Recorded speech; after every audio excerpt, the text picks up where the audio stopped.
Why is that not happening? That's weird. There we go. And we're streaming. Hey, we're back. I don't know what happened. That was weird. Shall we back up with this dipshittery? I'm sorry, Substack, if you guys get to watch it twice, but the fuck was that? Where'd I leave you guys? Hold on. Let me bring in the chat because I was in here, and then we were just fine, and then everything went away.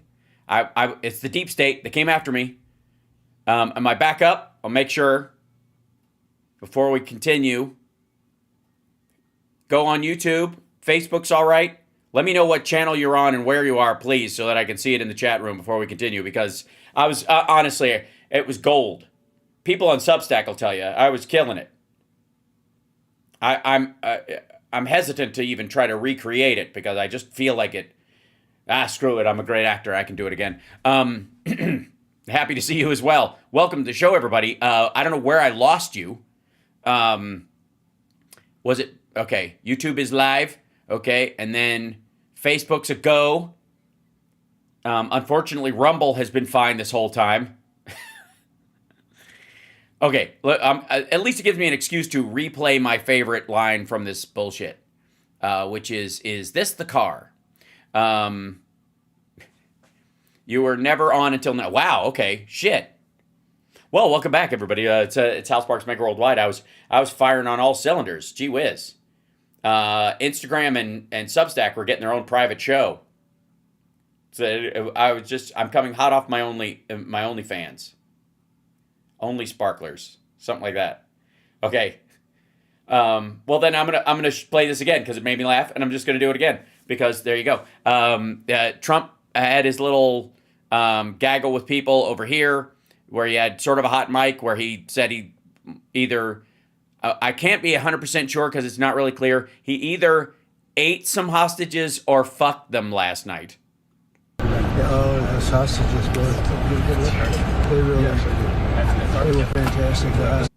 The hostages were fantastic last night. Now, I know what you're thinking. Hal, everybody's that sentence is practically a modern colloquialism. Who doesn't say those hostages were fantastic last night? The fuck is right?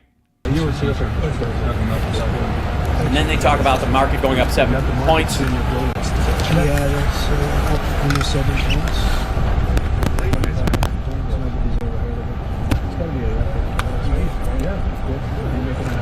And then he wants credit for being a record because he crashed it and then it goes back up halfway. And he's like, it's amazing. The fastest rise in whatever. I'm like, motherfucker, you don't get to like collapse a mine with miners inside of it and then get points for digging them out halfway. For half of them surviving. Yes, sir. Smart. The key is you gotta get there. Yes, sir. Absolutely. Hello, everybody.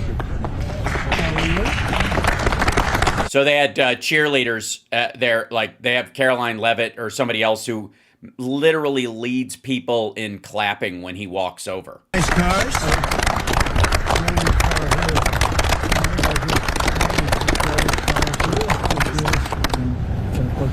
Is this the car?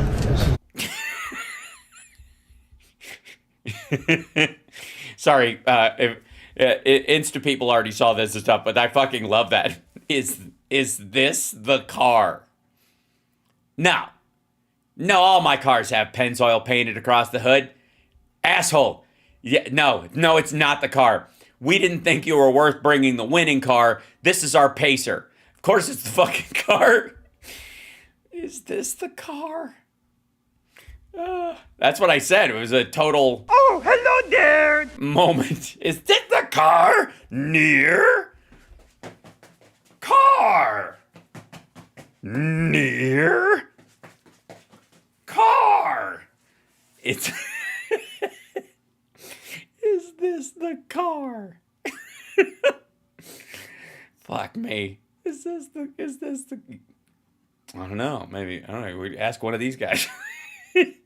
Is this the car? Look at the car. Is this the car? Son of a bitch. Ryan from last year, he had 23, so pretty amazing job he's done. Pretty amazing. Okay, and then he talks about these guys, and then they switch mics, and he's like, actually, if you really think about it, but this is a day because Roger Penske's a great friend of mine. I've known him a long time. He received a few years ago the Presidential Medal, highest award in the country outside of the Congressional Medal of Honor. It's sort of the civilian version of the... Yeah, it's not the civilian version of the Congressional Medal of Honor. It's the highest civilian honor. Just leave it at that. Stop denigrating people who risked their fucking lives or died in the process of saving their fellow soldiers in horrible conditions. No. The Congressional Medal of Honor is a totally separate fucking thing. No, there's no moment in any of the Rambo movies where they're like, 2 Purple Hearts, Silver Star, and the highest civilian honor, which is basically the same as a Congressional Medal of Honor. He got it for winning a hockey game. Fuck you. Congressional Medal of Honor. And I watched him win his 18th Indianapolis 500. And now... No, you didn't. You saw a clip of him crossing the finish line. You didn't watch the fucking race. I just said, did you win 19? He said, well, actually, we won 20. He won 2 more since then. So that was like 5 years ago. 5 years ago. Happens every year. Won 2 times. This dude's unstoppable. He won 2 more since then.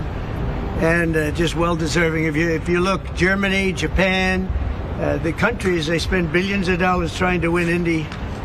And I guess they do it sometimes, but not much. But he's done it 3 out of 5, I guess. Times, so he must know something about cars and racing. Yeah, he knows about putting a German engine in that vehicle, for example. Because more than likely it has a German engine in it. Dummy. And trucks, too, by the way. He knows a lot about trucks. But he's been a very special... Does he? What does he know? That like they've got wheels and they're bigger than cars in general, and they can pull stuff and they go. They like if they go. Oh, come on! What the hell? And he's brought some of our outstanding racing champions with tremendous courage and guts and grit. Hello, fellas. I didn't see you. Hey, fellas, with your grit over there. Over there, that's a good-looking couple of teams too. They have a lot of courage. Sure. Yeah, awesome. I understand that football is very dangerous as well. You in a second. So we're joined. I pointed this out before, but since you guys weren't here, do you ever remember Biden reading remarks at one of these kind of fluff events off of a card like that? Do you ever, I mean, they made fun of Biden for having fucking notes all the time, just having the card with the schedule of what they were going to do. But have you ever seen Biden going, today we doobity-floo-boo. Today we introduce the scientific, remarkable challenges that when these people made the Illudium Q36 explosive space modulator. And yeah. Do you ever see him do that? Nope. The 2023-2024 NASCAR champion Ryan Blaney and Joey Logano. That's really fantastic, fellas. That's great. How fast do you get that car going? Like as it? How fast do you get that car going? On average, how? On average, what's your average speed? Well, gosh, probably 8 miles an hour. Since in between races it just sits still and I sit inside of it. Averages out. There's way more hours just sitting in the thing, listening to the radio. Will you about 190? About 190, you can have it. I don't want to go, but 190. That's fantastic. And on a straightaway, you'll go how much? About 190, 200. Yeah. 190 to 200. Well, it takes a special genetic. You know that, right? Yes, genetically. That's. I mean, why ever pass up an opportunity to be fucking racist?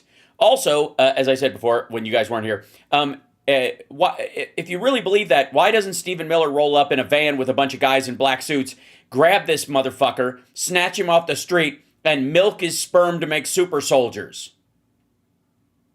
What the fuck? Genetics.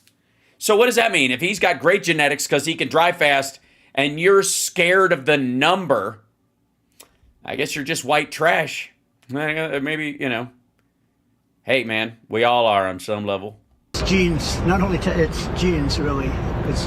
No, it's probably training and a screw loose. People couldn't do that. Very few people could do it. You know he doesn't run, right? You know the vehicle does all the speed stuff.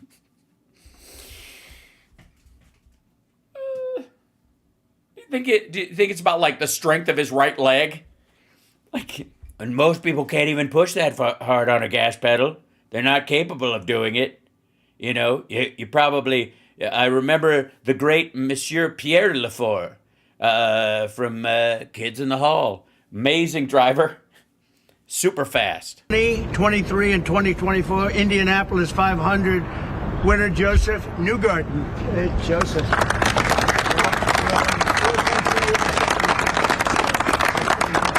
It says here on the card you're not standing over there. It says you're standing over here. And the 2025 champions of the 24 Hours of Daytona, Felipe Nasser, Nick Tandy, and Lawrence Ventura. Thank you, sir. Why are you turning that way, you weirdo? Why wouldn't you turn this? You're reading this way. They're over there. Why wouldn't you just go, hey, fellas? Why would you go, hello?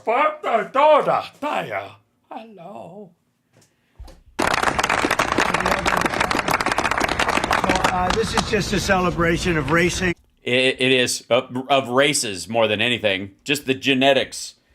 Or the genetics to win. It's a celebration of Roger and his great success and his life and these incredible champions. I'm sorry, is this a wake? To really do what very few people could do. Mentally. That's a lot of people, actually. Logically, it's a big factor here, like it is in all sports, really, but you need... Not golf, obviously. Great physical ability. People. Oh, yeah, sorry. I did the nut warning earlier, and I apologize. I wasn't up on the air, and I took all the precautions. I really did. I care about you, and I want you to be safe. So just forewarned is forearmed. That do this, they don't realize what great athletes they are. It's just not the car. I had a friend. He's a very successful guy, but he was a driver, and started off. He wanted to be a race car driver. He wanted to be like you. He wanted to be. And he's dead. Just like Joey Logano. and he had it for business, but he didn't have it for he said, I just couldn't compete with the good drivers. He couldn't do it no matter what he did. And he got lucky. He went into business. He made a lot of money. He was very successful. But he said, I couldn't press the accelerator down all the way, and the best drivers could.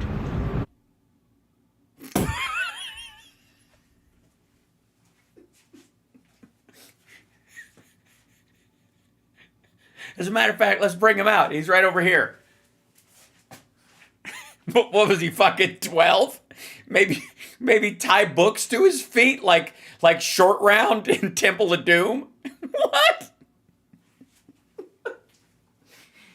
Oh, God damn it. Just like, how do you stand there behind him and not laugh when he says something stupid like that? Just 100%. Oh, hello there. He could push the pedals all the way down. Maybe, I don't know, maybe make the pedal bigger. You know what? If you reach down in the seat, there's like a little lever in front of you. You could pull it forward. He could push the pedal down. There was just a difference. It was really bad. Never forgot that story. It's a great story. It's also insane. I would love to meet your friend who's very successful in business, but failed at racing because he couldn't push the pedal all the way to the floor. My mom can push the pedal all the way to the floor. She does a lot. These are great champions, and it's a great sport. And what you've done in Indianapolis also with the track and everything has been incredible. I mean, it's really incredible. People tell me it's been amazing. I'll have to get there. I'm going to have to get there maybe this year with you. But open invitation. well, thank you very much. Thank you. We did Daytona. We went around the track in the Beast, what's called the Beast, with the thick windows and the whole thing. And you're not supposed to. Yeah, that's what it is. Yeah. Thing, but I heard the fans, they were going crazy outside, so it was a great honor. So I just wanted to welcome them to the White House, a special place. Did you make sure they kept it under 45? Otherwise, you'd shit your pants. A special place, and we love champions, and these are the. We do. I agree. Yeah. We do. We love them. We massage them. We fillet them. Champions all the way. Champions in the world. These are the greatest champions in racing, and it's an honor to have you all. And thank. Well, I mean, they won 2 of them. They won 23-24, but they lost the other races in between. I mean, give the other people some credit. Very much, all of you. Thank you very much. I wouldn't ride in that thing if you paid it. You can't ride in it. It's only got 1 seat, dum-dum. I mean, I guess you could sit on the wing and go vroom, vroom. How fast will that go? 240 plus. 240. Yeah. That's unbelievable. Weapon. No, it's quite believable. 2-time winner of the Indianapolis 500 consecutively, right? Yes, sir. So what the hell are you doing? What do you eat? A lot of milk. Drinking a lot of milk. Hopefully, Okay, I'm going to take some. And that one is pure speed and endurance, right? Correct, sir. Speed and endurance. Is that car a very different car than, let's say, this one? Very. Yeah. I mean, they both have 4 wheels, but that's pretty much, and they are yellow. It's slower. Very different. Very different. Yeah. Made for. You gotta last so many hours, Right. and we all share the car, so three drivers, Totally different engine. different engines, Everything's different. everything. And you go, is it 24 hours? Yeah. That's a long time. And that car. It is. Cory Booker spoke that long on the floor of the Senate, you know, and you can barely get through a sentence. So, Yeah, there's no let up. It's just constant, right? well, no, there are multiple drivers. The team drives the car for 24 hours straight. It's not one person. And congratulations. That's endurance. Endurance is a big factor in life and success, I can tell you. So you guys have it. Well, thank you very much. Would you like to ask Roger or any of No. the champions any questions while we're here? Yeah.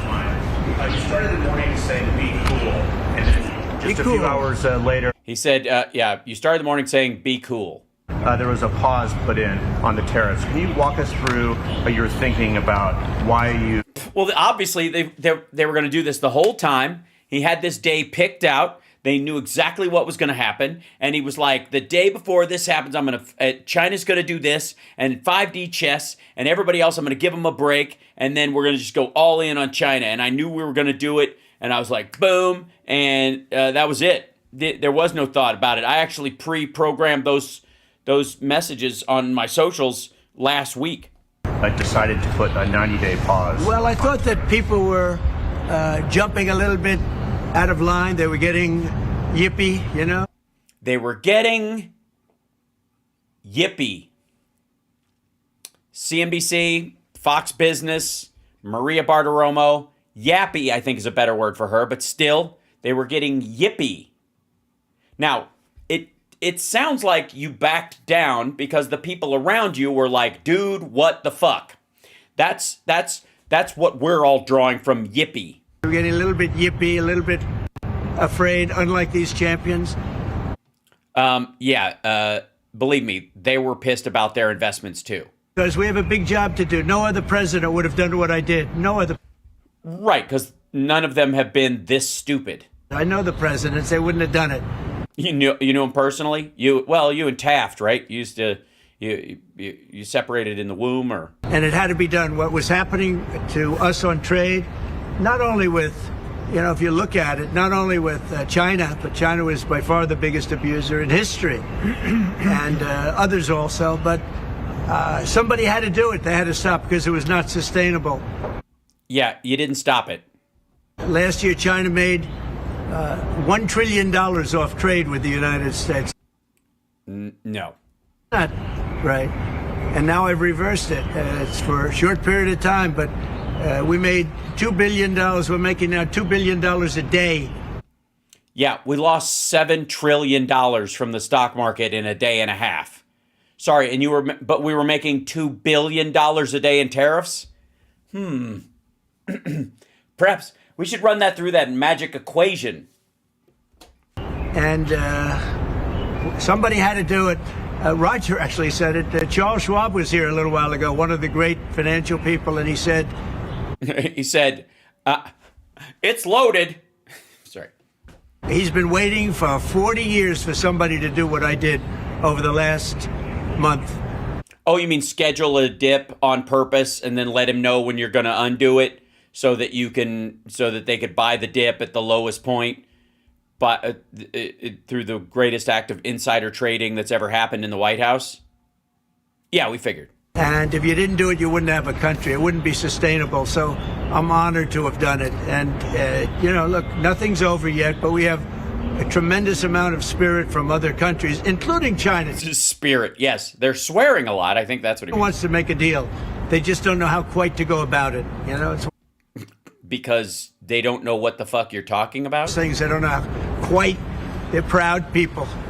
And President Xi's a proud man. I know him very well. And they don't know quite how to go about it, but they'll figure it out. They're in the process of figuring it out, but they want to make a deal. And we have many other countries, as you know, many more than 75, and they all. Also, a 90-day pause, 75 different countries. How many trade representatives do you actually have that you're going to do 75, as Besson called them, bespoke trade deals in 90 days? Come and they want to come here, or they'll go to Commerce, or they'll go to Treasury. We have our great senators here and congressmen. What are you going to do? Just outsource it to everybody else? Bullshit! They'll call John. They'll do somebody. They'll go through somebody, but they're all calling. How do we do this? What do you mean they'll call somebody? We have trade representatives. They'll call somebody. Is this the car? They all want to make a deal. Somebody had to do what we did, and I did a 90-day pause for the people that didn't retaliate, because I told them if you retaliate, we're going to double it. And that's Europe retaliated, and you gave them a 90-day pause too. The only one you didn't do was China.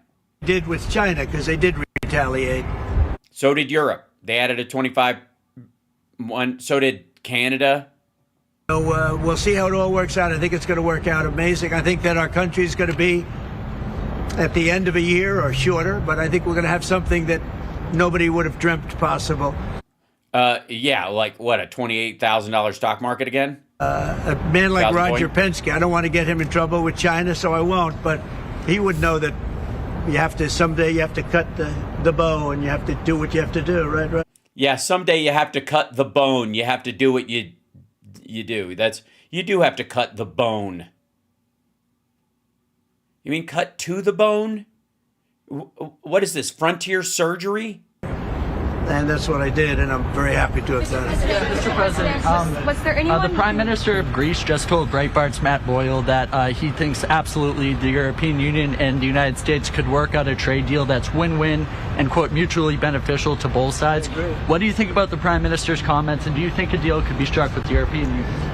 First of all, I know him. He's a good man, and I appreciate his comments. Yeah, a deal could be made with every one of them. A deal's going to be made with China. A deal's going to be made with every one of them. Yes, it'll be terrible. There'll be fair deals. I just want fair. No, you don't. No, you don't. They will be fair deals for everybody. But they weren't fair to the United States. They were sucking us dry, and no, they really weren't. I mean, we were buying a lot of stuff from overseas and turning it into other stuff. It was the engine of our economy largely is our ability to take parts from all around the world and assemble them here or somewhere else, but owned by an American company and then sold throughout the world. You can't do that. You know, we have $36 trillion of debt for a reason. We don't have it there Yes, and it has nothing to do with trade. for fun. They have it for a reason. And people took advantage of our country, and they ripped us off for decades. I've been thinking about this for decades. Right, you were wrong all along. You want to just go back to Japan when he was on fucking Oprah? If you ever saw me on television, I was young like these guys. And No, they were young and fit. You were just chronologically the same age at some point. I was the good old days, I'll tell you, Roger. But I was like these guys, young, and I was talking about it. Nothing changed, and nothing was done about it. Then I did it. In my first term, I did it. And No, he didn't. well, we took in hundreds of billions of dollars from China and others, and I started the process, but then we had to fix up from the COVID mess caused by China. We had to fix up from that, and we did a good job. I'm sorry. So China caused this, actively, you're saying. So you still want to do a trade deal with a country that killed 1 million Americans. How's that work? What are you talking about? Why would you ever want to make a deal if you actually thought that China caused this?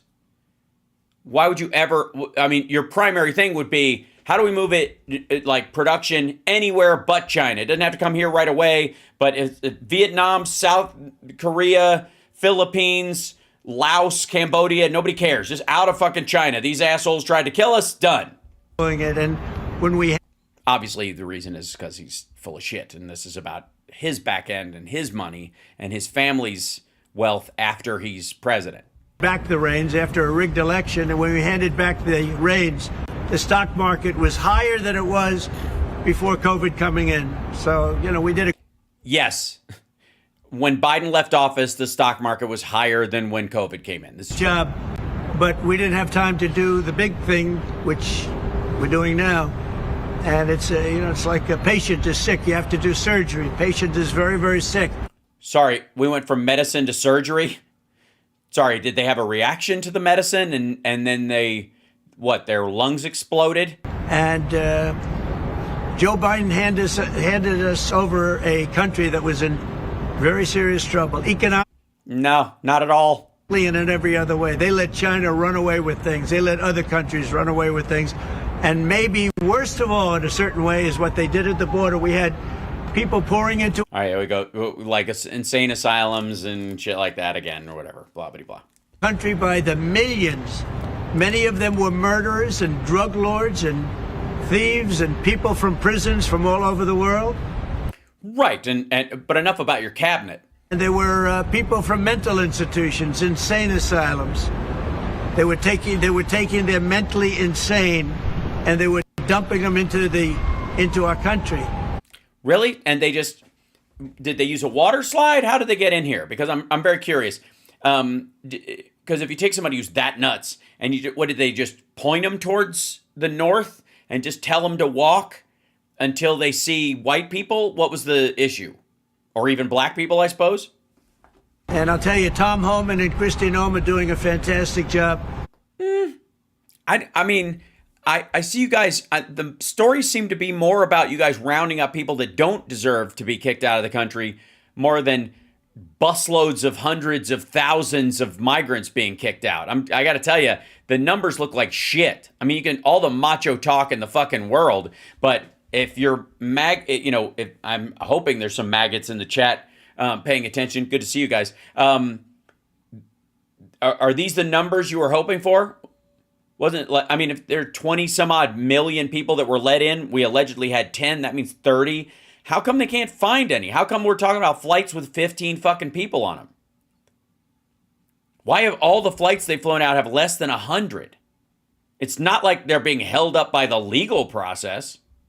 In removing them, and now the courts, the Supreme Court just gave us numerous good rulings where we have to be able to get them out. You had other judges trying to take over the system, and think of it, they take over, they want these people coming back, Tren de Aragua from Venezuela. No, they just want you to prove that they are gang members or criminals before you kick them out. Especially if they were here on a legit visa. Else. And again, it's one thing to kick them out. It's another thing to deliver them to an El Salvadoran fucking prison with no charges.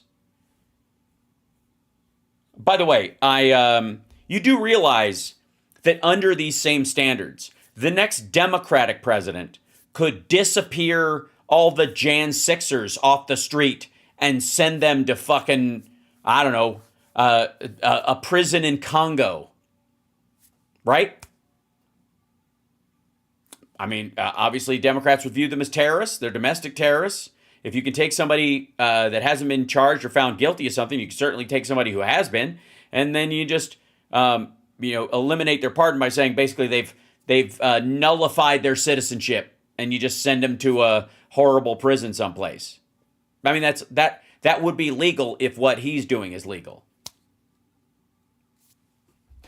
Cut off the fingers of a man in Colorado. They cut off his fingers because he called the police looking for help. They said, "Did you call the police?" He said, "Yes, I did." "Put your hand down," and they cut off the fingers. This is what they want to bring these people back. No. Yeah, the people that you sent down there didn't do that. I mean, why don't you just tell stories about the Old West? I want to thank the president of El Salvador for the job he's done, because that is, that's the way it has to be done. It's too bad. Yeah, please. Chuck Schumer and Nancy Pelosi, they've been talking about tariffs for decades. How come when these Democrat elites want tariffs, everything... Oh, this is the Breitbart guy? Hunky-dory, but when President Trump wants tariffs...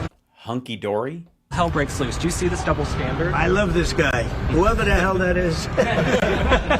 That's really nice. I appreciate that question. No, Chuck Schumer, Nancy Pelosi, everybody knew you had to do it, but they never had the...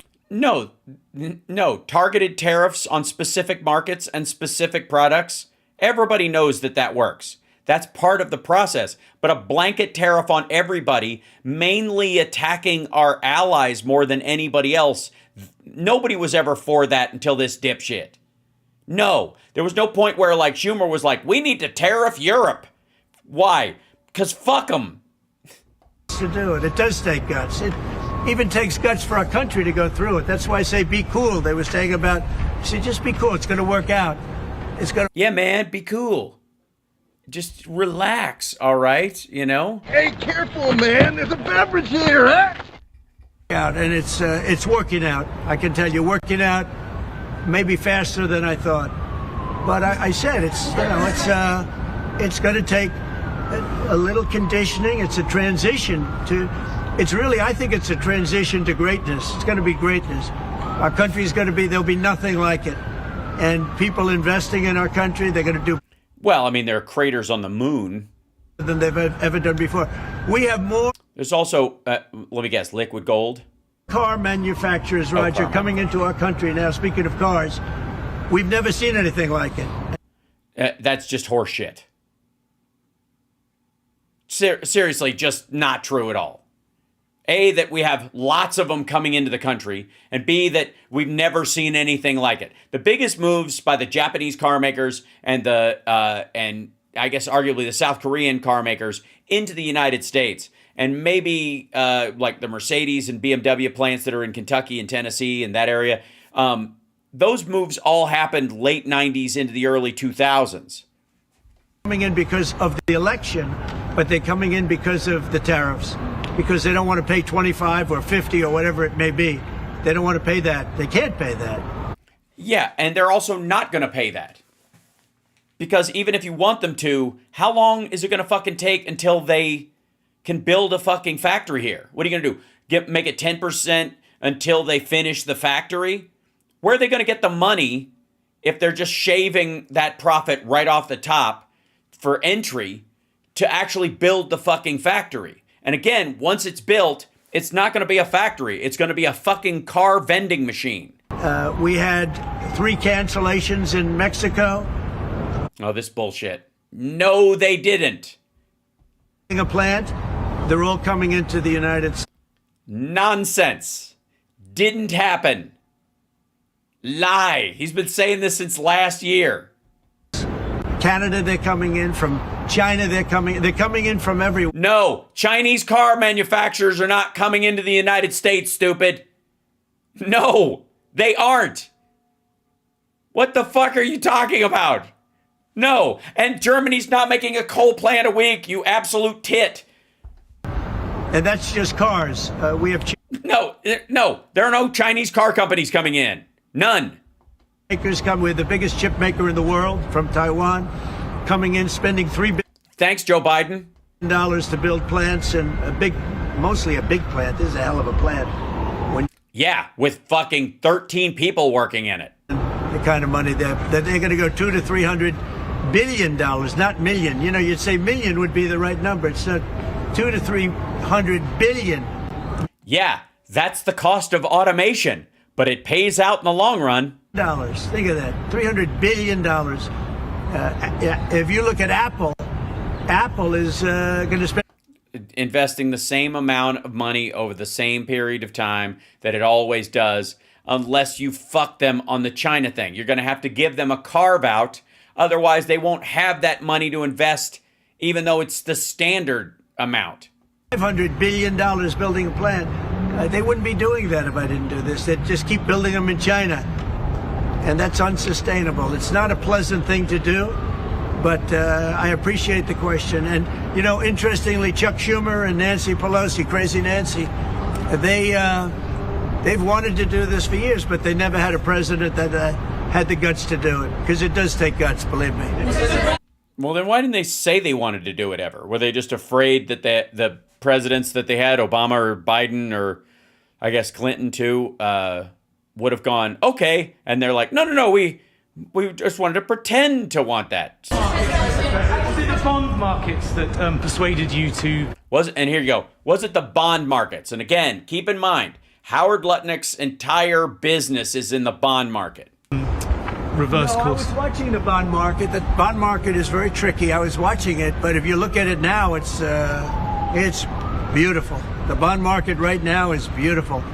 But yeah, I saw last night where people were getting a little queasy. That would be Howard Lutnick. Everything had. Well, the big move wasn't what I did today. The big move was what I did on Liberation Day. We had Liberation Day in America. We're liberated from all of the horrible deals that were made, all of the horrible trade deals that were made. And I was helped by people just like this, senator, congressman, and friends, right? And we had great help in the Senate. Our Republican senators have been amazing. They stood tall. And likewise in the House. No, they didn't. The vast majority of them were like, what the fuck is this? John Thune has done an amazing job. Barrasso has done an amazing job. Doing what? Trying to seize back the power to control trade from you? I can't think of a senator, really. We had tremendous support. We got a bill passed the other day with almost unanimous support in the Senate. And I think we're going to get that in the House, too. And I have to tell you... What bill was that? Did you name a bridge? Mike Johnson is a great speaker. He's done a fantastic job. We had a majority of 1. Now we have a majority of 7. And you don't realize how big 7 is until you have a majority of 1. 7 sounds like so much. But we're doing well. But Mike Johnson and John Thune have done a really great job. Mr. President, was there anyone who influenced your decision? Did you speak with anyone? You know, Jamie Dimon? Did you speak with anyone? Well, I watched Jamie Dimon on Maria Bartiromo's show this morning, and he was very good. Audience of 1. That actually made the statement to effect that something had to be done with the tariffs and trade. He said that. He said, look, at some point, but he said something has to be done with tariffs and trade. He understood. Yeah, something. Not everything all at once was, I think, part of his point. He's very smart and very a genius financially. He's done a fantastic job at the bank. And he knows that. Everybody knows that. He's done a fantastic job at the bank. What was he, the Kilmer character or the De Niro character? Anybody that's even a little bit smart knows it. It wasn't sustainable what was happening. Somebody had to pull the trigger. I was willing to pull the trigger. This should have been done long ago. Just like Biden should have stopped the border long ago. I mean, allowed 21 million people plus into our country, many of whom should never have been allowed out of prisons and jails. Yeah, again, 20 million people extra on top of the 10 or 11 that were already here, which is the same number we have currently right now, but whatever. That means 30 million people, and so far Homan can't fucking find more than, whatever, I don't know, 3,000 of them? 5,000? For real. How the fuck did 20 million people get in? Oh, right. They're just encounters. It was the same people over and fucking over. Out of prisons and jails from all over the world. And now we're getting them out, bringing them back to their countries. No, you're not. And if you are, that means there were only a dozen. But it's... many of whom, by the way, who entered the country when you were president or have been here for decades. Should have never been done. Yeah, go ahead, please. Sir, would you consider exempting some U.S. companies, maybe some larger companies who have been hit hard in the markets the last few days during this 90 days? As time goes by, we're going to take a look at it. There are some that have been hard. There are some that, by the nature of the company, get hit a little bit harder, and we'll take a look at that, yeah. How do you determine that the next 90 days? Just instinctively. Instinctively. Shut the fuck up. Bessent will tell him. Bessent will give him a list. Now that the fucking panic happened. Anything else? I mean... Oh, no. Homan, Dan says, where's Homan in rehab?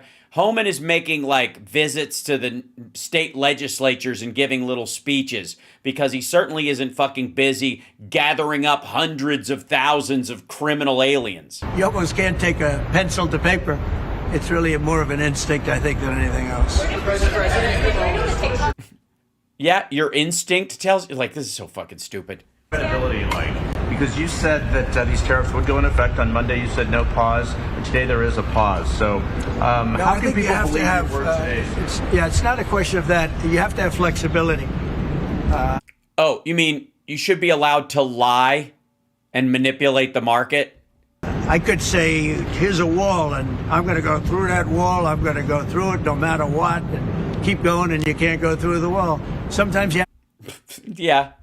That's true most of the time when you deal with a wall, unless of course you're an immigrant and it's your wall, which is apparently easily scalable with $1.99 worth of goods from Home Depot. Be able to go under the wall, around the wall, or over the wall. Right, your wall is shit. We get it. Yes, you have a shitty wall. You built a shitty wall, and it's so shitty it only works as a wall when you've got troops down there every 18 feet. You know that better than anybody, right? You got to go around. No. There aren't any walls in the tracks. This isn't fucking Mario Kart. Sometimes you're not going to go through them. Yeah, definitely not. Yeah. In general, most NASCAR drivers are trying not to drive through walls. I consider... Is this the car? You know, I think in financial markets, because they change. Look how much it changed today. We went from, pretty moderate today, but over the last few days, it looked pretty glum. Yeah, gee, I wonder what caused that. I guess they say it was the biggest day in financial history. No, they don't. Nobody said it was the biggest day in financial history. No. You don't... Jesus Christ. You don't get points for digging a hole, falling into it, and crawling halfway out. Again, all the math of this motherfucker is, if I'm standing in a hole that's 6 feet deep and 3 inches of my head are sticking out, if I climb out, I'm now 12 foot, 3 inches tall. That's Trump math. Pretty big change. And I think the word would be flexible. You have to be flexible. Flexible. So basically, everybody's just going to go, this is going to vacillate. It's all going to be fucking chaos. You mean you got to be chaotic and unpredictable? Asking the question about some companies. Some companies, through no fault of their own, they happen to be in an industry that is more affected by these things than others. You have to be able to show a little flexibility. And yeah, that's flexibility. What you mean is unpredictability with the other things, stupid. I'm able to do that. I'm going to say hello to these champions because they are great champions. I got to say hello to them. Why don't you bring them inside, dummy? Why don't you say hi to them inside? Like they don't have to stand near their car or they lose their superpowers. This isn't Knight Rider, you dumb shit. Fuck me. Anyways, so you can see that he blinked. I said he blinked. Everybody's like, it's 5D chess. It's blah, blah, blah. He blinked. He fucking blinked. And he blinked because of all the people that were calling him, including Elon Musk. And Elon Musk is going to one of the things you got to recognize is that this, in the fight between Navarro and Musk, Musk won this weekend. Musk won. Now he did where is this stupid shit? I'm trying to find the thing where he was speaking with in front of the Dodgers or whatever. Because he had oh God. I'm gonna see if I can. Oh, this is good Lord.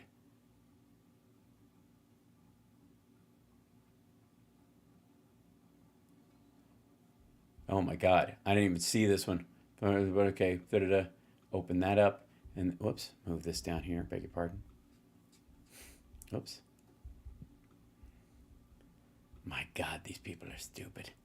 But I'm not talking about you guys. I quit it. I'm talking about. Hold on, where'd you go, you silly thing? Okay, I guess it just disappeared. All right. Oh, there it is. I see. Just went to this other window. I have so many windows open. It's just cuckoo.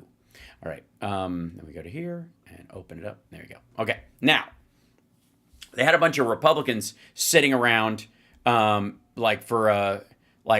Trump awesome? Day before yesterday, and I on Sunday, I guess. And they had this praise Trump gathering, on Fox News. There's the guy who openly hates Matt Gaetz the most, but is fine voting for Jeffrey Epstein's wingman. Lindsey Graham, Cotton. Oh, it's got I don't know, the owl from the old Disney movies. This guy and Ted Cruz, who loves Trump because he said about his wife what Ted doesn't have the guts to say. I guess is that the argument now? And then the weird lady who did the little post speech in her odd little psycho kitchen, like a Stepford wife, and then the guy who's like, "I'm totally not gay. See my new wife." That crowd. Okay, so they all got together to help shore up that Trump's really doing this for the people. Lindsey, let me go to you because the Hannity town hall with GOP senators. Never. I mean, they booked this a couple of months ago, right after the signing, and they're like, we should do this. This is going to be awesome. Since we can't do town halls in our own fucking cities without people throwing shit at us, maybe we just do one with Sean Hannity. We don't need our constituents. We have an audience of one. Sean fucking Thumbface Hannity. Committee as chair. Yeah, it's Katie Britt. Reconciliation process, really, you're the one that triggered this, which I think is very important. Otherwise, you'd have to get the approval of the Senate parliamentarian. Well, so it's our belief that elected officials should make big decisions, not unelected bureaucrats. I like the parliamentarian, but it's not her decision to set the baseline, it's mine. Nobody in Doge is elected. Just for the record, I would just like to remind everyone, there's not a single elected representative in Doge at all, including Elon Musk. Not a one. All of them appointed, all of them political appointees, deep state through and fucking through. When Democrats were in charge, they set the baseline. Under the Budget Control Act of 1974, you can spend all the money. 1974. You don't have to pay for it. But when you cut taxes after a period of time, that considers to be raising the deficit. We all know if you cut taxes, you get more money into the government. No, we don't.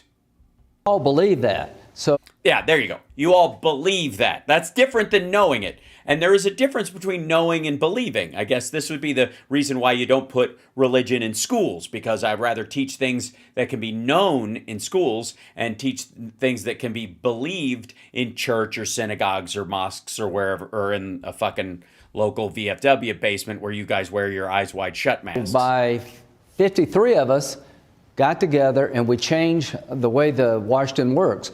From here on out, taxes will be treated as spending. They will be considered not to expire. They don't add to the debt. They add revenue to the government. No, they don't.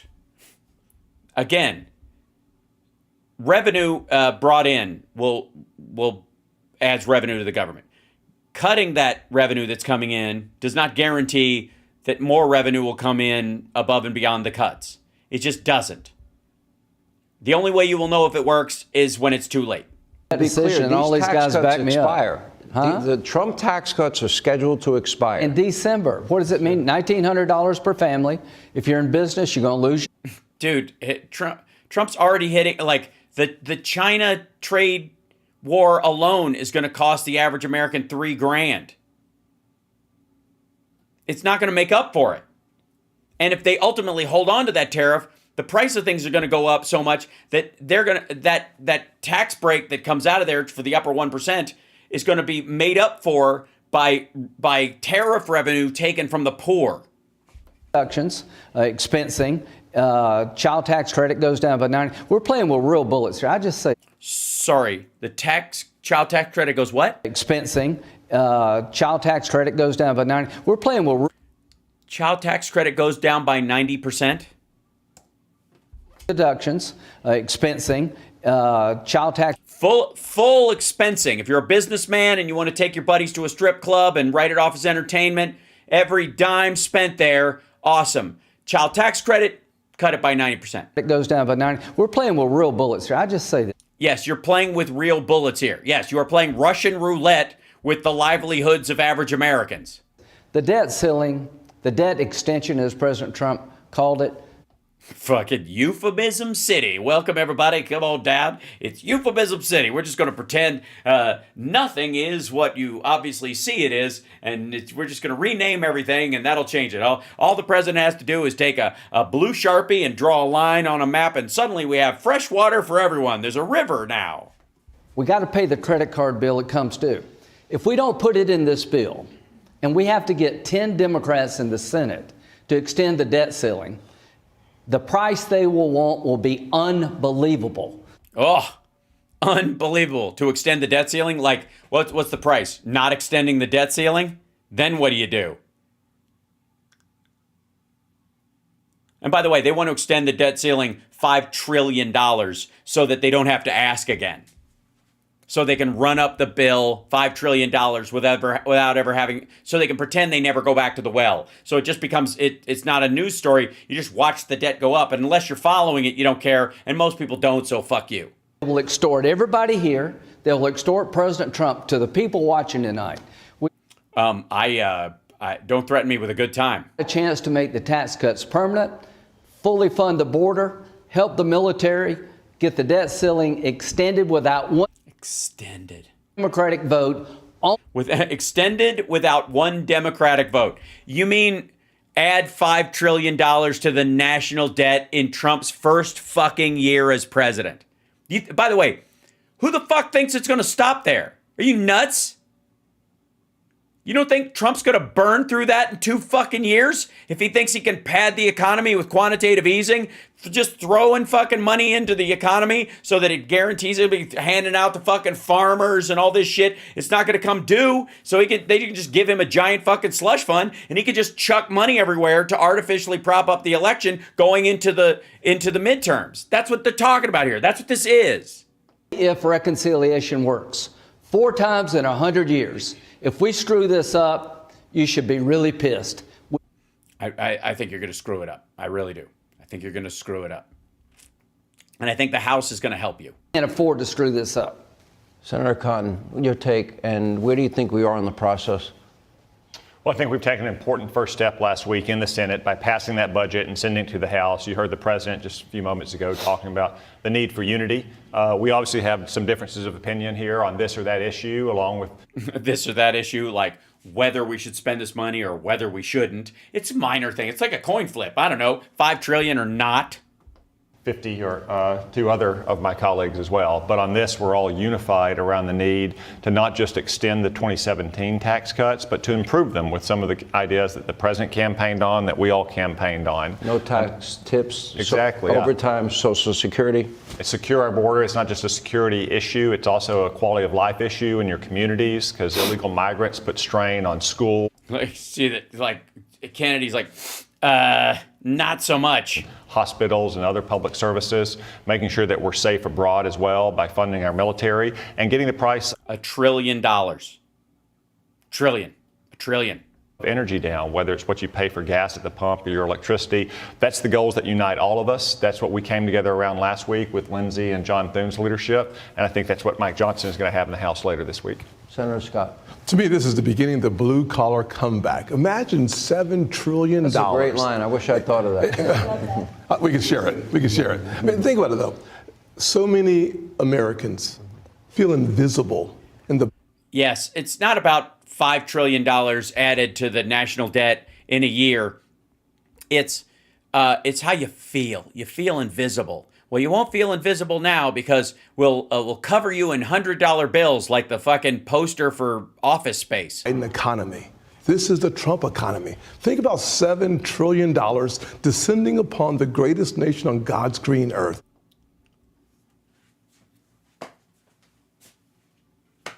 $7 trillion descending on the greatest nation on God's green earth. Don't think of it as adding $7 trillion to the national debt. Think of it as just payola from heaven. That's what it is. Creating high-paying, high-manufacturing jobs. That so cannabis. It's $100,000+ a year coming into community. Bullshit. Bullshit. There are not thousands upon thousands and tens of thousands or millions of fucking $100,000 a year jobs that will be brought out of countries where they assemble iPhones. That's the point. Across this country. The first time we did it, the TCJA, we saw more revenue to the Treasury and we saw $4,000 per family in their pockets. It's the American people's dollars. Let them keep it. This blue collar comeback, it's real because President Trump is transferring the tax burden from the upper 1% to the poorest by raising prices, and they'll just suck it back that way. And we need with a steel spine to get the job done. Yeah, if you've already got if you have a spine made of actual bone, fuck you, I guess. Countries, it's a good day in America. Senator Cruz. Look, failure's not an option. You look at the election. Too late. I mean, look at your face, look at your figure, look at your suit, look at your voice, look at your podcast, look at your record. In November, it is as clear a mandate as we've ever seen from the American people. Really? No, Reagan had a much bigger mandate. And I'll tell you, one of the things that I am impressed with in both the Senate and House is I think Republicans understand we have a job to do. Yes. Gut as many red counties as you possibly can of all the support funds that they have relied on but pretend they don't need, and make sure that they all get measles. Can't screw this up. Now, what is that job? Number one, the mandate, secure the border. That is the single clearest mandate out of this election. 12 million people invaded this country, and the American people said enough is... 12? I thought it was 25. Didn't Trump say 25, 30? And I got to say, by the way, my favorite line from the President's State of the Union address is when he pointed out, he said, you know, Joe Biden stood up here a year ago and said he couldn't secure the border without new legislation. Well, it turns out we didn't need new legislation. Yes, you fucking do, or you wouldn't be talking about funding for it in this bill. Hold on a fucking second. This motherfucker. Then what the fuck is he talking about? Why is he talking about border funding in this bill being crucial, necessary for the president's agenda? I'll tell you why. Because the emergency powers part of it runs out, and you gotta fucking pay these soldiers. You gotta pay for the technology down there. You have to pay for the fucking gas in their ATVs. You gotta fucking pay for the coolant in their fucking air conditioning in their trucks, you fucking asshole. Of course you can't do it just by a stroke of the pen. That's the point. You have to pass a bill so it's funded. That's if you don't need it, if all you needed was a new president, then why is it in the fucking budget? Why isn't the money already there? Ugh, my God.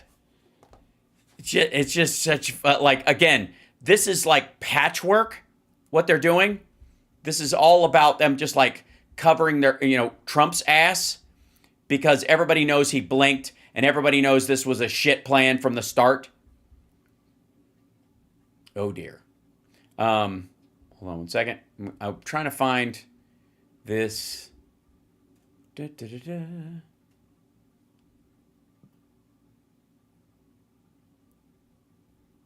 Wait, hold on. I'm trying to find like a piece that I wanted to show you guys. I think it was earlier. Yeah, we'll do this in a minute.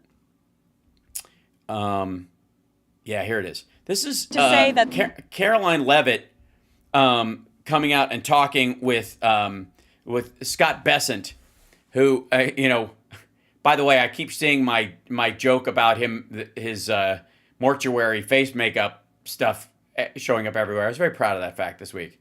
This is him walking out explaining how they this was not a bluff. These are going to happen. There's not going to be a put. They're not second guessing this. This is going to happen. They go into effect on midnight and fuck you. And then the market started to go down again and they were like, whoa, whoa, whoa, whoa, whoa, whoa. You know what? On second thought, and then they all had to come out and go, see, we meant to do this. This is like when a cat falls off a fucking bookshelf. Is that as the U.S. announced a tariff wall last week, many of those goods have already started flooding into Europe. So as you see it now... Also, I don't know what the fuck he's... Like, our goods are all of a sudden flooding into Europe. Like, Europe, when we announced these tariffs, they just started buying a bunch of shit. Garbage. Nonsense. Gibberish. Hornswoggle. Hooey. Trade war is... Baldered and malarkey, I think, is the key phrase. China versus the rest of the world. Well, I'm not calling it a trade war, but that's what it is. I'm saying that China has escalated, and President Trump responded very... He escalated too. After he escalated, they escalated, and then he escalated again, and now they've escalated again. ...to that, and we are going to work on a solution with our trading partners. If I could just, excuse me, if I... Yeah, Carolyn, please jump in, because apparently this dude is such a raging pussy that nobody listens to him. So please show us all how you show up at the White House every morning. Well, you'll see. Excuse me, Raquel, if I could just add to what the secretary said, many of you... Wait, before you do that, before you add to it, before we see you, can I do one thing? Let's see.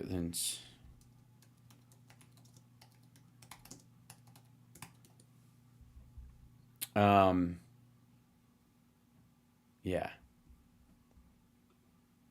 Here we go. Hold on.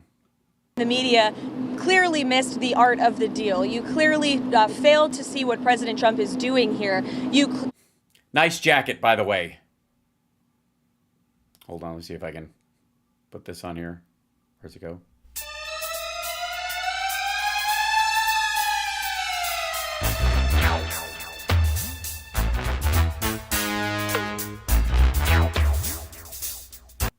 Yeah.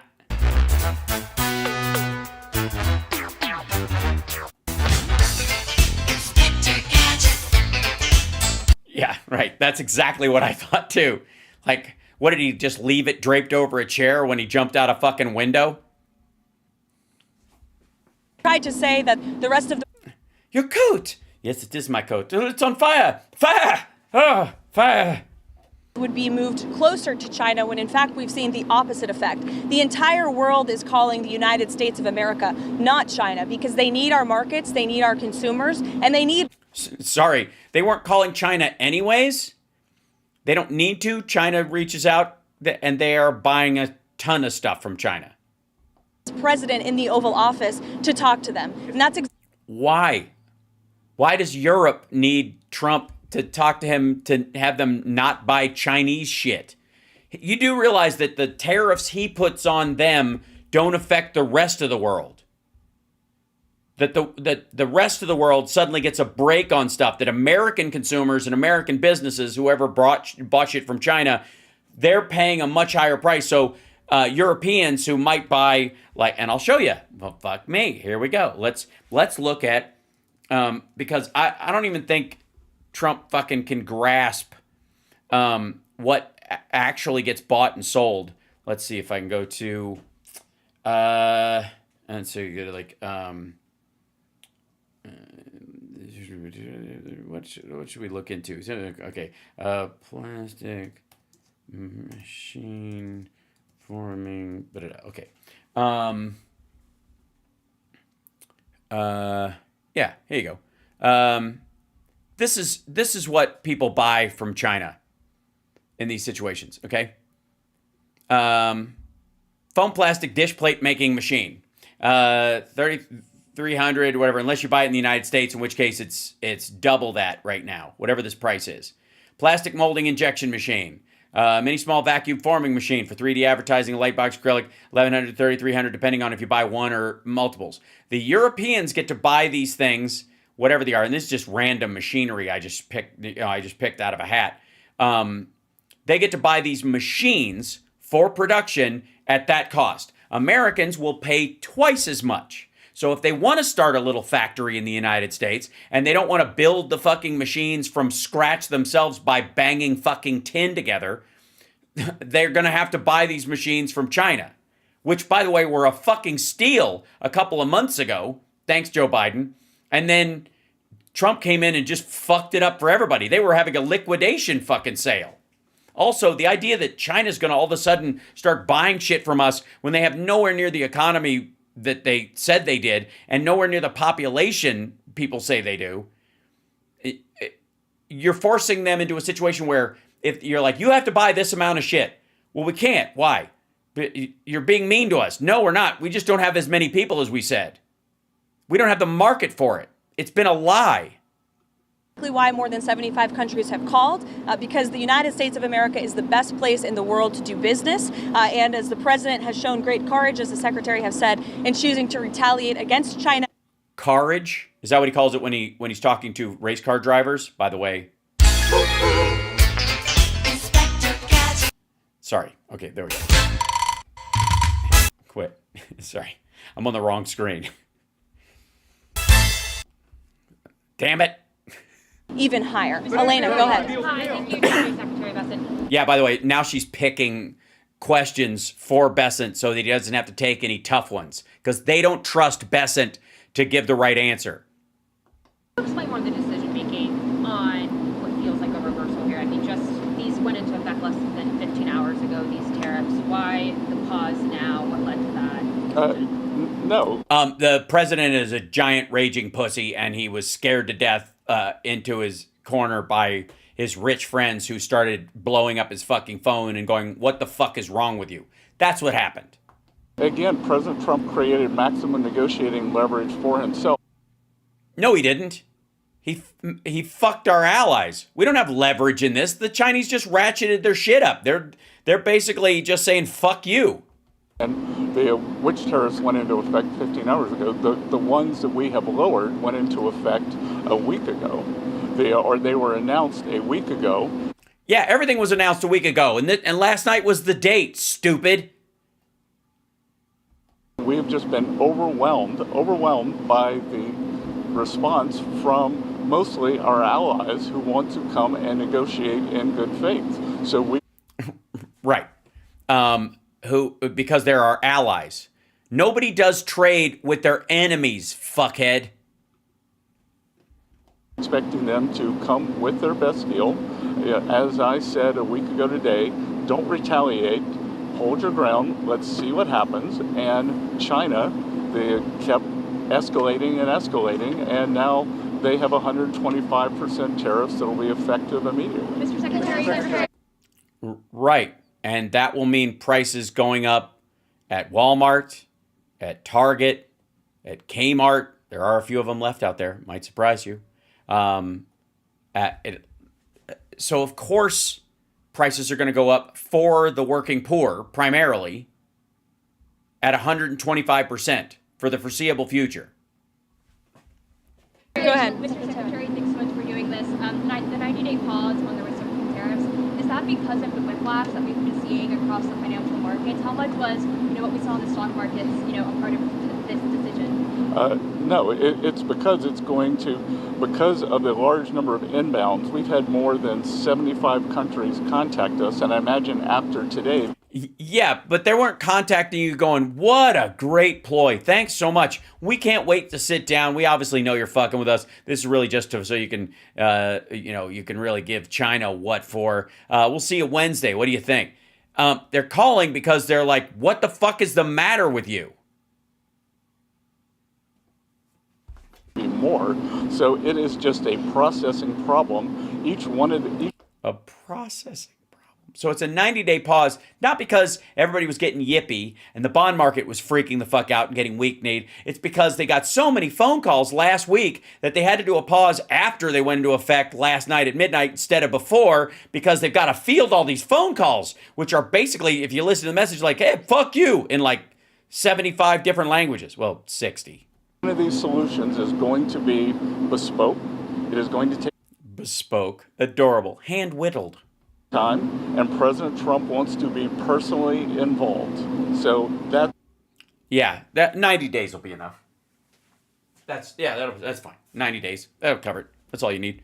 75 countries, 9 days, bespoke trade agreements individually, unilaterally with every single one of those countries. With details, and Trump wants to micromanage all the deals. Psst, 90 days, fucking nailed. It's not like he golfs all the fucking time and dangles with a bunch of fucking race car drivers on the lawn for a little while going, hey, you got great genes. I bet the Nazis were great car drivers. Nobody says that. It's not popular. You get canceled if you say that. We're getting the 90-day pause. 90 days, 75 different countries, unilateral trade agreements with each of them. Please fuck off. Secretary, there was a tweet that you and Secretary Lutnick were in the Oval Office with the president talking about this. Can you talk about what that conversation was like and what you guys said to one another? Yeah. And are you combing your hair in a certain way to cover the bump on your head? Good. Sorry, I can't do this without her.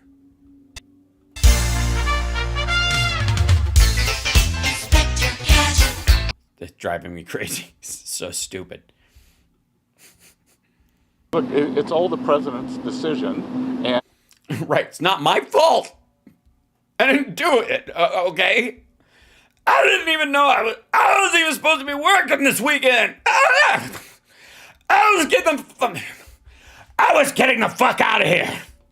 The president had a level in mind to raise the China tariffs, and did he? Was it 125%? That was the level he had in mind? Why didn't he go straight there, asshole? He had the 3 month, essentially the 3 month pause in mind. And I just had a 3 month pause in mind. That's what he was like thinking about this pause while Elon Musk and everybody else was screaming at him on Sunday, ruining his fucking golf game. We were discussing the exact wording. The exact wording. That's why he had to let him go into effect last night at midnight and tell everybody they were perfect. They're not going anywhere and make everybody else lie for him because he was working on the perfect wording. He doesn't work on the fucking perfect wording for anything, you asshole. Sorry. Real quick. Perfect wording, is it? He was working on perfect wording. This guy. The kidney has a very special place in the heart.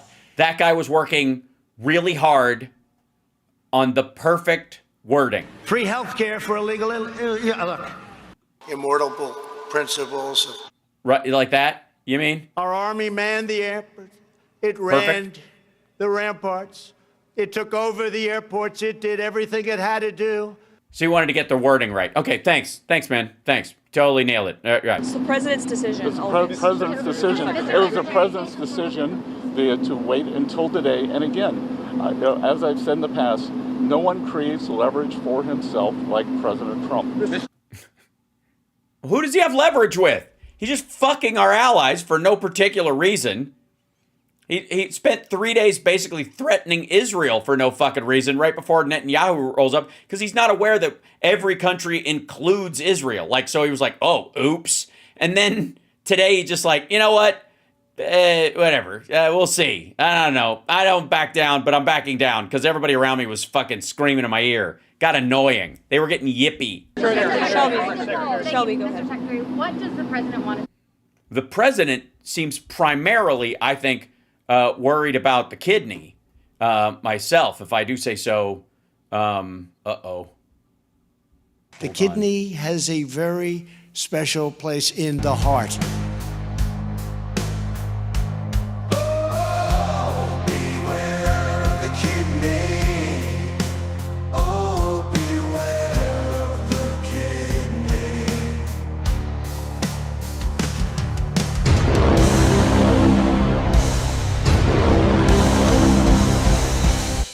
Dear God. Okay. Sorry. We had everything's fine. Everything is fine.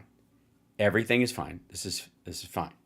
By this, I think it's July 9th deadline to keep things paused. Is it just trade barriers coming down, or is it more than that? Well, these are trade negotiations, but if countries want to come and offer other things, I talked about yesterday that we are thinking about a big LNG project in Alaska that...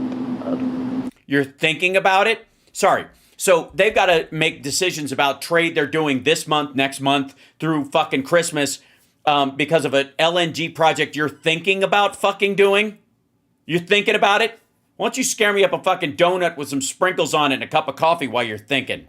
Korea, South Korea, Japan, Taiwan are interested in financing and taking a substantial portion of the offtake. But of the offtake? I love technical lingo, mumbo jimbo. In essence, that is trade because it will... In essence, that is trade. How the fuck? Seriously, how do these assholes not act like the monks in fucking Holy Grail? Die Jesu Domine, dona eis requiem. Die Jesu Domine, dona eis requiem. I don't know how you, I need a special outfit for this. I can't deal with both of these assholes without something, donning my... It's time for a superhero. America's one and only... Fuck you, man!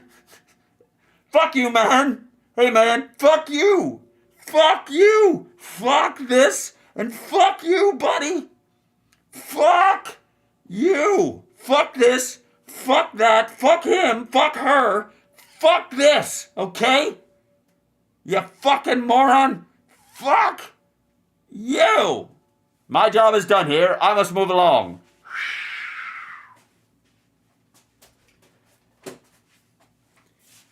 He's not the hero we need, but he's the hero we deserve. Sorry.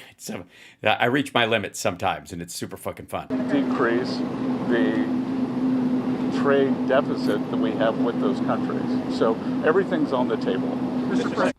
Jesus Christ. Dude, everything's under the table with these assholes. Raquel, go ahead. Raquel, ask the question, because he's not good with the hard ones. Okay, Irma Gerd, you're... The 10% on the pause. What happened to those countries who just had 10% baseline tariffs, like Brazil and others?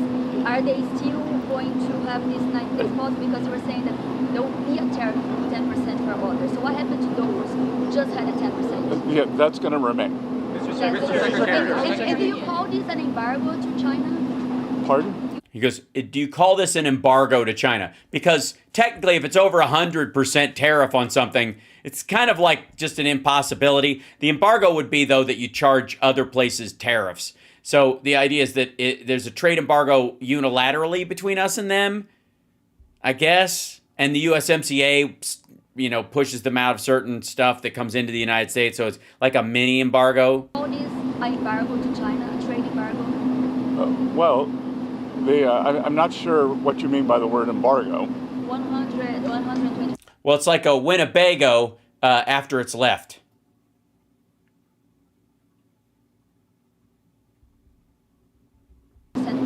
like those and then impose 84%. Isn't this an embargo? Well, it's not. It's China's decision that we have the deficit with them. They sell us almost 5 times what we sell them. So again, I think it's an own goal by China. Mr. Secretary. Do you notice how Caroline Leavitt is picking the questions for Bessent? Remember all that shit about how Biden, as president of the United States, with a lot of shit on his plate, had a list of who he was going to take questions from, and they organized it based on priority and worthwhile questions and the like. So basically got to everybody, and he even got to fucking Ducey and all those assholes. They can't even manage this shit. They just got fucking Caroline Leavitt standing off on the side going, not you. You got an easy one for him? Okay, cool. Does this signal that you're confident that you're going to be able to strike a satisfactory deal with all these 75 nations that approach you? It signals that President Trump cares about trade. It signals that he cares about trade enough to put all these trade barriers on at midnight and then go, oh, fuck, and do it the day after instead of calling them off the day of and putting a temporary pause on before they go into effect so that they're in effect for hours randomly and then deciding to walk it back because his executive orders don't mean shit. That we want to negotiate in good faith. And as I said, each one of these is going to be a separate, bespoke negotiation. These bespoke negotiations, white glove, if you will. So we are confident that having seen the other side of where this could go, and it was like I said in the shitter last week, the market didn't understand those were maximum levels. No. You were saying maximum level. Navarro was out saying that's the starting point. They go up from there. And you didn't reach the maximum level. Even in this negotiation, there's no talking them down from the 10%. As soon as that factors in, prices are going to go up. Even if you get rid of the rest of them, there's a 10% price hike on all this shit coming into the... Let's just say half of them. Let's say the companies in those countries absorb half of those costs. And the rest of the fucking, I guess, I don't know, Kmart, Target, whoever it is, absorbs a quarter of it. 2 to 5%, 2%, 2.5%. It's still a 2.5% like price increase on top of regular inflation, which hasn't gone away. Countries can think about those levels as they come to us to bring down their tariffs, their non-tariff trade barriers. We're going to discuss. There's no markers you can give them that says that if you do this, they go away. They go to zero with their tariffs, and you're like, we still don't like this, what you're doing. Well, we do it to protect our environment. We do it to protect our people. We do it to protect our food supply. We're not going to take those away. Well, then we're going to 30% tariffs. That's what they got from this asshole, and that's what they're going to get from Trump if he's sitting on these meetings. Subsidy. Or, and more likely, that this whole thing, like he wants to be involved, is a bunch of shit. And he's not going to be he's been golfing and fucking, getting Laura Loomered on, Air Force One, while these guys do the actual work of going, you know what, fuck it, France, go ahead. We're fine. This is not a big deal. Labor and industry. Secretary, thank you. Will the pause also apply to the sectoral tariffs that the president has announced, pharma, lumber, anything else? No, it's on the reciprocal. So those will still be coming here soon, right? Mr. Secretary. Did you see that, by the way? Lumber, pharmaceuticals, that kind of stuff, those are still going to be at 30, 35, 40%. The 10%, the pause to 10% on these other countries is just part of this thing, the ones that went into effect last night. But the rest of it, Jesus Christ, so stupid. Andrea, go ahead. Mr. Secretary, so I want to ask you about what you're doing here. So the market... I want to ask you what you're doing here. What the fuck? Reacting crazily, right? I haven't seen it. Do you think that this move is going to sort of change and calm down the market reaction? What? Do you think the markets have tanked, right? There's been a lot of volatility in the market, not just in terms of stock markets, but also in terms of bonds. So will this move in your mind, do you anticipate that this is going to calm the markets down? Well, I think what we've seen, I think the willingness by more than 75 countries to come and negotiate, I think now... Lie. Also, zero proof that that's what's happening. This is just an assertion by them that 70... They're trying to make an excuse for specifically why Trump did this. And they're going, because all these countries, we can't even handle the incoming phone calls. That's why he had to stop it. Not because Bessent and Nutlick and Musk were all going, dude, now stop it or we're fucked. The market understands that everything they saw last Wednesday was a ceiling, and now we have a 10%. Also a lie. The temporary floor, and I think the market... My 35 years in the market, I always wanted certainty, so I think we've got more certainty. But Mr. Secretary, Maggie, go ahead. Mr. Secretary, why do people assume this is the last word? The president began this morning saying, be cool. 5 hours later, he announces a new policy. Why will investors in the market assume that this is it? Because, again, as I said, we've given 90 days, and the only certainty we can provide is that the U.S. is going to negotiate in good faith. And right, but... No, first of all, he hasn't been negotiating in good faith from the start. He's been picking fights with allies, which is not a good faith place to start, period. So she's right. How do we know that this isn't temporary too, and we're not just going to do another fucking whipsaw? Assume that our allies will too. And in terms of certainty, we will see what China does. But what I'm certain of is that what China is doing will affect their economy much. Okay. What he's certain of is that China's going to keep doing what they're doing. And it will ours, because they have an export-driven, flood the world with cheap export models, and the rest of the world now understands, because when we put up our tariff wall, those exports were already flowing to the rest of the G7 and to the global south. And so all they have to do is cut them by a little bit, and they can get even more goods out there and replace any goods that the U.S. might have been putting out there in the interim, building supply lines and all that kind of stuff throughout South America, Africa, the Middle East, Asia. Mr. Secretary, how much of this decision was driven by the bond market cratering overnight? What is happening with bonds? Is China... She said, I don't know if you guys can hear some of these questions, so pardon me if I'm reiterating them. How much of this was triggered by the bond market cratering overnight? Selling their bonds?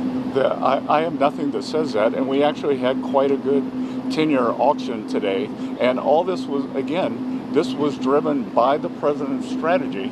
He and I had a long talk on Sunday. To please don't do this. Yes, we know. We know you guys sat around with him on Sunday, called fucking everybody, and they were all telling him to stop. And then he waited because he couldn't, and then he had to because everybody was like, oh, yep, yeah, that's exactly what we said it was going to do. It's taking a shit. And this was his strategy all along. And that, you might even say that he goaded China into a bad... A trade war? They responded. They have shown themselves to the world to be the bad actors. What? If he goads them into it, then he's the bad actor. They're just responding to him. He gave China the gift of making it look like we are the aggressor in this trade war. And we are willing to... I mean, it's just a pile of shit. This is so lame. Cooperate with our allies and with our trade... I'm sorry, Trump says the allies are worse than the opponents. So at some point, we're going to be worse to them than we were with China? Partners who did not retaliate. It wasn't a hard message. Don't retaliate. Things will turn out well. And Europe retaliated, so did Canada, and you still did a temporary pause for 90 days anyways. So that was bullshit. There's a political article saying that the countries weren't getting called back. With these 75 countries. There's a political article saying the countries weren't getting called back. Yeah, you don't have the staff to do it. You don't have staff to fucking field the phone calls via the State Department, much less have enough trade representatives to be able to do bespoke agreements, more than one a day for the next 3 months. How long will that take? Will it be a matter of weeks?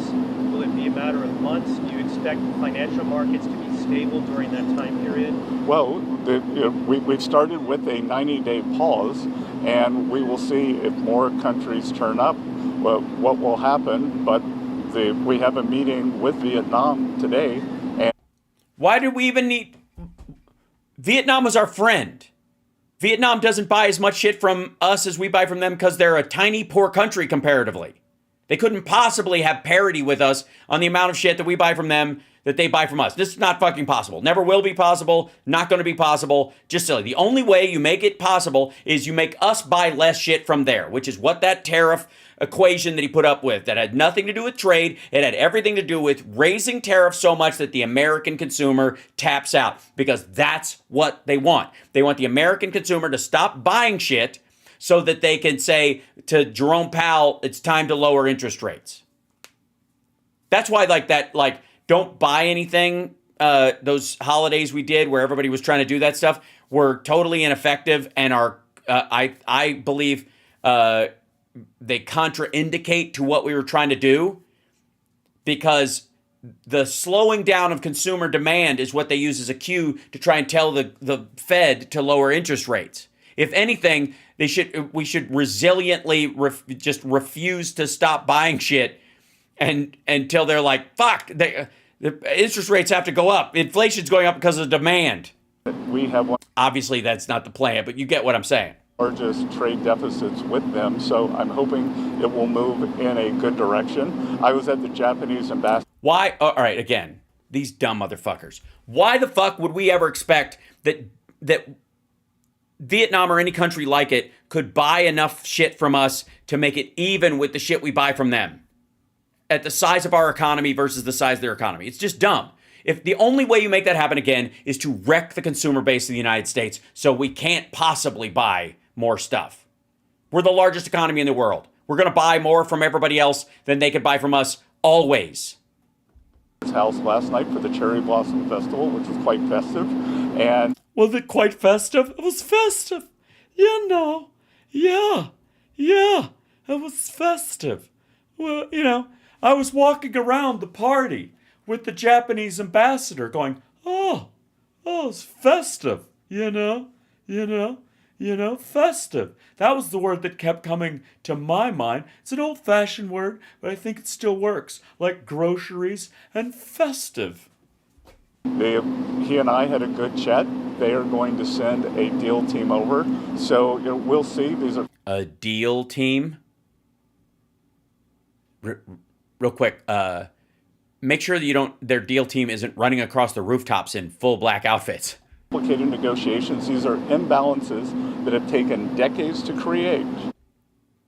Yes, our economy has grown stronger and stronger and stronger, except when there's a Republican in office, in spite of itself, for decades. And that's why we have the biggest buying power in the world. You know that thing that Trump says that gives him leverage? The reason we have that is, And deal team. I think having deal team dicks, the maximum level that Donald Trump is willing to go to, President Trump has created this negotiating leverage.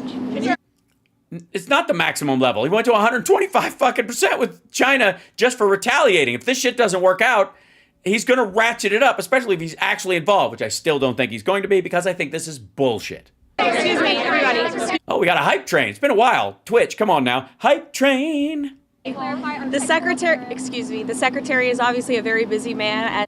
Yes, he's obviously got a lot of phone calls. The phones are, you can hear them in the background. They're just ringing off the fucking hook. Oh my God, when are we going to have all these phone calls, The phones are ringing off the hook there, My guy, you guys. He said he's had more than 75 countries that the trade team has to respond to. I'd just like to end with this. For decades, Republicans and Democrats have said that these unfair trade practices are ripping off the American people. No, they haven't. No. Largely what they've said is that moving factories overseas have been the primary belief around that, even though manufacturing in the United States has doubled since the 90s. Automation has gotten rid of most of those jobs, and the ones that still have to be done by hand are being done at such a low wage rate that if you move them to the United States, whatever you're buying from there would be extraordinarily expensive. You'd have a $3,000 iPhone and nobody be able to fucking afford it, and that was the trade-off for a long time. Dumb. Nobody was saying they're ripping us off with trade.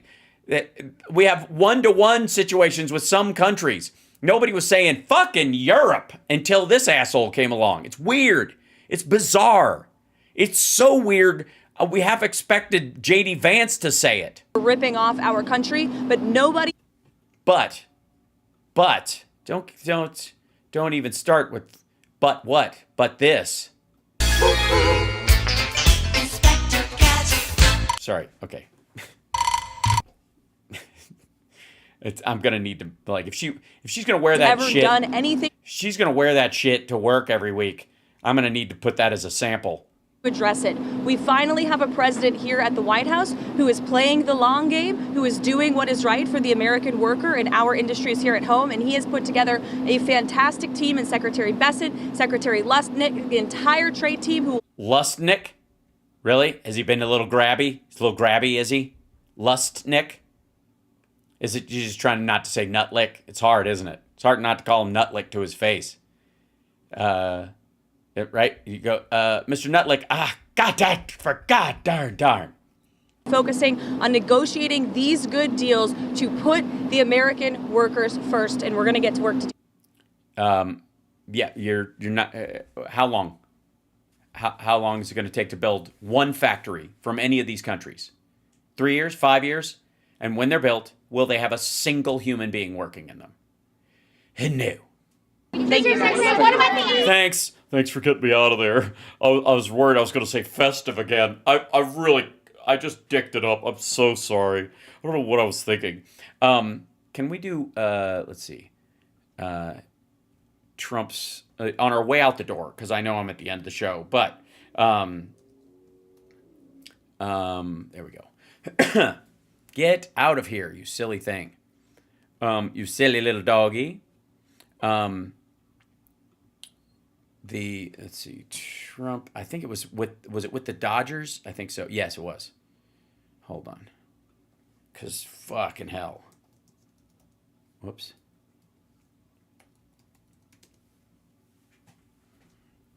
Let's see, Trump welcomes Dodgers to the White House.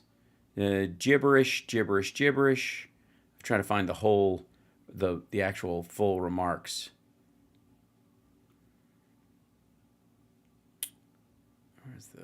These are just little clips. I need the full thing. Yeah, here it is. Then you go into here. Hold on, parent. Good God. All right. Let's see if I can find it. He was very quick. He would, you lose 2 games and you were fired, right? Great job, Dave. Also want to recognize Secretary of Agriculture. We have some great people. He goes through a bunch of fucking names. Rollins, who, when I... Blah, blah, blah. Pretty good.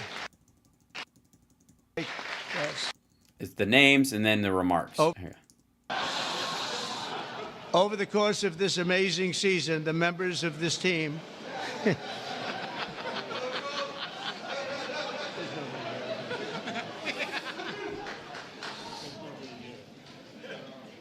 I didn't think it was that big a deal, actually.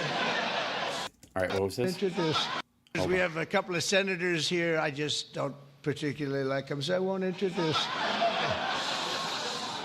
Over the course of this amazing season, the members of this team... Just being a total douchebag.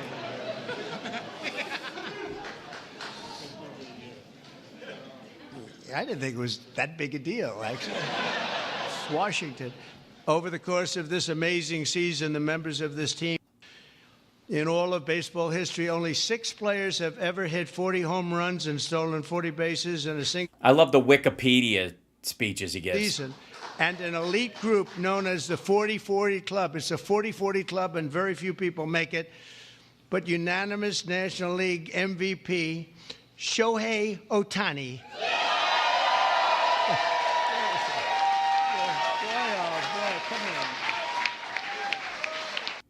Looks like a movie star. He's got a good future, I'm telling you. He shattered all of those records last year. Nice audio, by the way. He did something even more because he became the first ever member of the 50-50 club. So 40-40 is top. Oh, God. Think of that. That's just incredible. Even more incredibly, Shohei clinched that achievement in what some have called the greatest game ever. Was it that good of a game?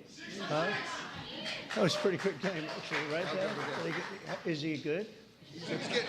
Is he good? Shut the fuck up. Even more incredibly, Shohei clinched the achievement. I mean, it really It's on rereading. September 19th, 2024. He did the unthinkable by going 6 for 6. This is a pretty amazing. Yeah, that's what they yelled, stupid. Not a great game. For 6, just period, right? Not very much, right? Maybe a dozen. Maybe a dozen. Amazing.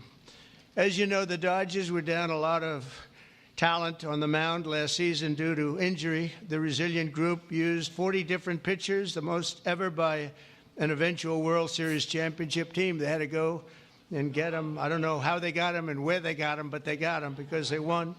I know you especially miss the heart and soul of the pitching staff, Clayton Kershaw, who is really fantastic. Right. These are the best-looking people I've ever seen. It's incredible. But Clayton has been unbelievable, and if you look at his records and you look at the stamina, the endurance that he's had, and we're really happy to have him. I'm glad to meet him. I've watched him for a long time. He's a young guy. The stamina endurance, by the way, he's still talking about the car thing from outside that was earlier. The stamina and endurance, he was out on the injured list, wasn't he? That's the point. I've watched, you are a young guy, but I've watched you for a long time. So congratulations, amazing. All year, the Dodgers faced down adversity. You entered the playoffs battered and bruised, but not broken. When you ran out the healthy arms, you ran out of really healthy. They had great arms, but they ran out. It's called sports. It's called baseball in particular. It is. Yeah. It is. It is called. But they ran out of arms. But then they apparently NATO came through for them. It's called baseball in particular. When? Long time. So congratulations, amazing. All year, the Dodgers faced down adversity. You entered the playoffs battered and bruised, but not broken. When you ran out the healthy arms, you ran out of really healthy. They had great arms, but they ran out. It's called sports. It's called baseball in particular, and pitchers, I guess you could say, and really. Yeah. Sports, baseball, pitchers. Also words. I understand bats are involved, but I don't know. How do you hold them? Are you afraid they'll get in your hair and stuff? Do you just run around and try to hit them with a broom when they're in the living room? Just don't leave the window open. Particular, but the starting rotation during the National League Division Series. All right, again, what the fuck was that? In really particular, hold on. Baseball in particular, arms, but they ran out healthy arms. I think CSL we're probably going to need to clip this one. Battered and bruised, but not broken. When you ran out the healthy arms, you ran out of really healthy. They had great arms, but they ran out. It's called sports. It's called baseball in particular, and pitchers, I guess you could say, in really particular. But in pitchers in really particular. Okay, Grandpa. It's time for pudding and Betty Bye time. I don't want to hear shit about Biden. The man had a stutter and never managed to jack up a fucking story like this. And the weird part is, and I think here's, ladies and gentlemen, I'll leave you on this. Why are those moments so fucking comical and weird in particular, and why are they lamer than, say, when somebody else messes up their words? Well, one is he came in saying, I have the best words, I speak better than anybody else, I have one of the greatest memories in the world, and all that kind of stuff, okay? So that's a lie to start with. When you set the bar higher, we get to make fun of you. That's the whole purpose. Secondarily, he tries to maintain ego while he's fucking up. Like he's trying to impress people as he fucks up. There's like so little, like there's no capacity for self-deprecation at all. Right? He's got to brag even when he's fucking up. Ted Cruz has his puddings. That might be true, actually. By the way, hit the like, share the show, patreon.com/HalSparks. I'm going to let you guys go. I will see you tomorrow. And then right after the show tomorrow, I get to go straight to the airport and fly to Tennessee. That's right. I'm going to Tennessee. I'll be there for Rockin' Pod this weekend. Friday night, I'm singing at the Rare Hair Jam. Saturday, I'm doing a podcast with somebody. And then Sunday, I'm doing punchlines and backlines. And then I have a flight ass early in the morning on Monday so I can get back in time to do the regular show here. I land at like 8:10 in the morning. So I'll come straight from here because I love you guys. And that's how you do it. And I'll see you guys later. And don't forget.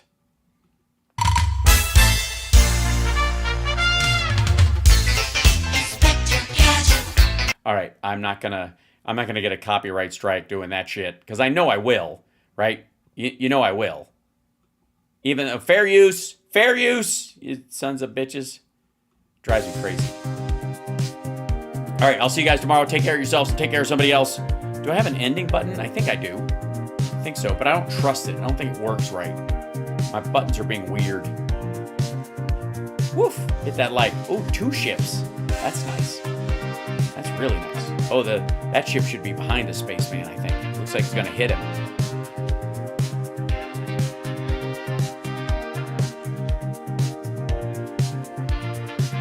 There you go. Yeah, hit that like, everybody. And Twitch people, give me some emojis. Hit it. All right, and there's some credits rolling now, and I'll let you guys go. And thanks, Substack. Thank you, Instagram, for hanging in there. And thanks for letting me know that we were off the air. One of these days, the show will stay just as weird as it always is.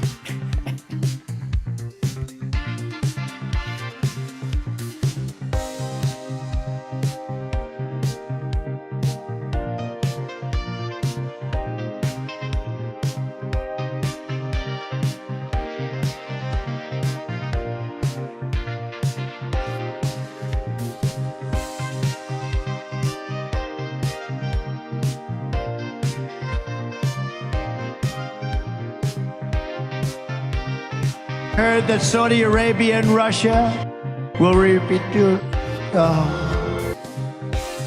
action replays in magnified fortune. But to me, Corona means Italy. A chat with you and somehow death loses its sting.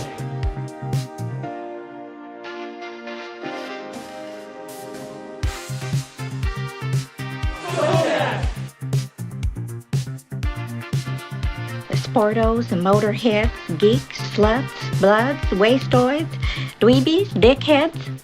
They all adore him. They think he's a righteous dude.